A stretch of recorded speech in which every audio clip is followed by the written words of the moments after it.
Hello, my name is Luciano Lassalle. I'm in Asian American Studies 325, Section 7. Model Minority is a film that aims to provide a three-dimensional view of the Asian American experience. Much like its predecessor, Better Luck Tomorrow, it shows Asian American youth behaving in decidedly unstereotypical ways. An article by the Sacramento Bee stresses the connection between the two films and notes that both films play on stereotypes and then subvert them. However, this film centers on a much more intimate and realistic story. It is the story of a couple of young teenagers dealing with abandonment, divorce, cultural expectations, and other subjects. In her production notes, the film's director describes this film as being based on Asian American kids who are dropping out of school and getting into trouble because their parents either push them into science or math, or because they have dysfunctional families. One point that this film makes clear is that even positive stereotypes can have a negative effect in a young person's life, as these stereotypes can become internalized behavioral expectations that disallow a person to seek help or to even admit that they need it. In the film, this was portrayed by the relationship of Kayla to her grandmother Reiko. Reiko, or Bachan as Kayla referred to her, showed an interest in helping Kayla overcome the pain of her parents' divorce and addiction problems. She was also well aware that her son had problems with alcohol and was on the brink of divorce. However, she did not act to rectify the situation. Instead, she opted to remain a spectator and ignore the growing problems of the Tanaka household.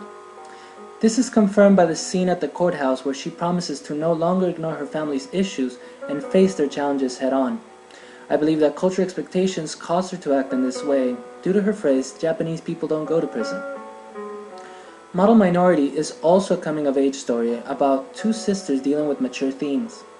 As their role models begin to act irresponsibly, Kayla and Amberlynn use their newfound freedom to make poor choices that have dramatic effect in their lives. Kayla becomes involved with Trayshawn, who leads her in a lifestyle of easy money, drugs, and crime. I believe that Kayla feels trapped by her situation.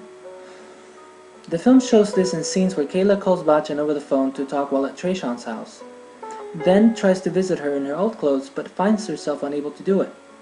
It should also be noted that both Kayla and Amberlynn both become sexually active during this tumultuous time. I consider this to be a sign of their descent into more and more risky behavior.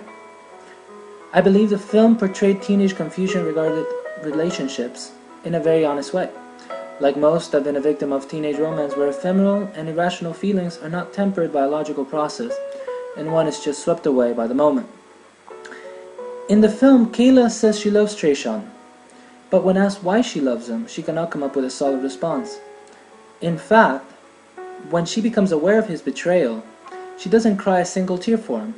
Instead, her concern goes instantly to her little sister, who, as it is implied, is also beginning a relationship with Trayshawn. Trayshawn himself, I believe, is not clear about what love is, or what exactly he is doing with Kayla. If all he wanted was a one-night stand, as it is implied throughout the film, then he could have ended the relationship after he and Kayla became intimate. Instead, he kept on drawing her closer and closer to his world, just to leave her when she needed him the most. Works cited for this presentation include Cultural Threads Run Through Sacramento International Film Festival by Carla Meyer, an article of the Sacramento Bee, the film Model Minority, directed by Lily Maria, as well as Lily Maria's film production notes. Thank you.